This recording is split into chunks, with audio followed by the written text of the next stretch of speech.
Bonjour à tous et à toutes, j'espère que vous allez bien. Aujourd'hui, nous allons voir à travers cette séance le principe de l'annualité, la signification et leur procédé. L'origine de ce principe est d'abord politique. Il tire ses origines du consentement de l'impôt en 1215, lorsque les premiers impôts révolutionnaires ont été créés en 1628. Il a été décidé qu'ils seraient levés pour une année. Cela concernait par conséquent les ressources et il a ensuite été étendu aux dépenses. Ce principe consiste en effet à fixer une année la durée de l'exercice budgétaire, c'est-à-dire l'obligation faite au gouvernement d'obtenir chaque année pour la durée d'un an appelé exercice, l'autorisation d'exécuter les dépenses et de percevoir les recettes.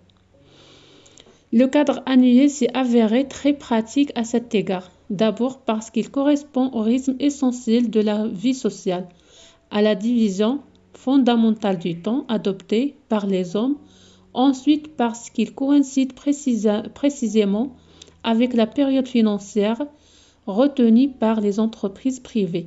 Enfin, l'année est une période suffisamment brève pour que les prévisions aient une certaine valeur et suffisamment longue pour introduire une relative continuité dans la vie financière. L'annualité budgétaire a un double aspect. D'abord, il signifie que le budget doit être décidé par un vote annuel au Parlement. Dans la plupart des États, et notamment en France, l'année budgétaire coïncide avec l'année civile et va du 1er janvier au 31 décembre. Dans les autres pays, cette coïncidence n'existe pas. Par exemple, la Grande-Bretagne, le Japon, l'Australie et le Canada font débuter l'exercice budgétaire le 1er avril et les États-Unis le 1er octobre.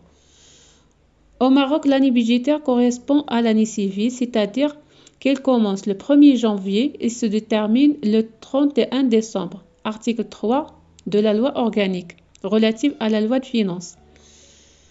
L'annualité, double signification. L'annualité signifie ensuite que le gouvernement doit s'en tenir à une exécution annuelle du budget, c'est-à-dire rapporter au budget de l'année toutes les dépenses et les recettes effectuées durant cet exercice. À cet égard, un problème se pose quand une recette ou une dépense enjambe en quelque sorte le cadre annuel.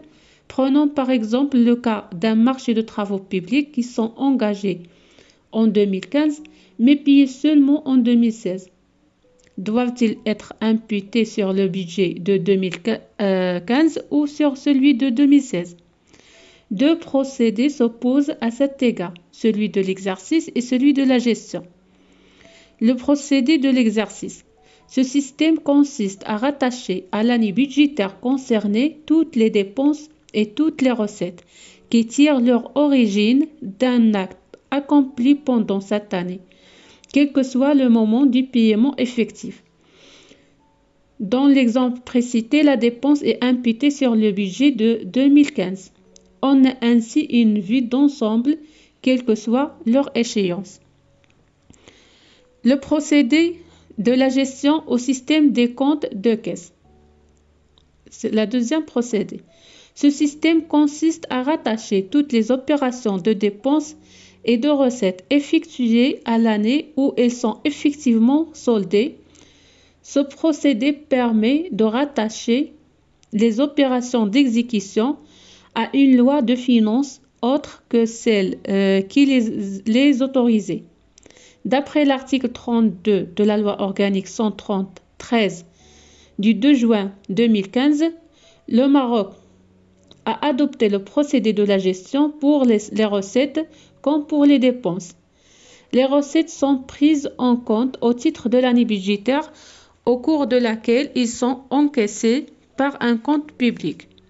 Les dépenses sont prises en compte au titre de l'année budgétaire au cours de laquelle les ordonnances au mandat sont visées par les comptes assignataires. Elles doivent être payées sur les crédits de la dite année, quelle que soit la date de la créance. Cependant, l'application du principe d'annualité est tempérée par certains assouplissements aux exceptions dans la mesure où l'activité économique ou certains mécanismes de gestion s'exécutent au-delà d'un an ou en deçà d'un exercice budgétaire. Merci pour votre attention et à la séance prochaine, Inch'Allah. À tout à l'heure.